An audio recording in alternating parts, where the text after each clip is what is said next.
dito di ba? Oo. Halimbawa, magkano na ba yung utang natin ngayon din?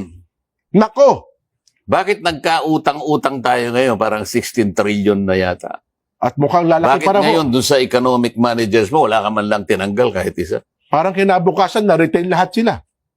Yun na tayong gusto ng business community. Sino ba? Sino ba talaga ang pinakikinggan mo? Business community lang? Paano yung lipunan sa kanyang kabuuan? Akala ko ba nagsalita na sila? Sa katatapos Akala ko na ba halalan, ginamit ano? mong Tama kayo. pamantayan, kaya nagkagani-ganito tayo Sa katatapos na nahalalan nga Akala naman. natin 12-0 tayo Ano? Kamuntik na tayo kang ganito. Oo. Ganun pala Kung inaakala. Nako? Hindi, baka naman pagbalik ng Pangulo, Sen, ay doon na natin makikita kung sino-sino talaga ang halos. Pero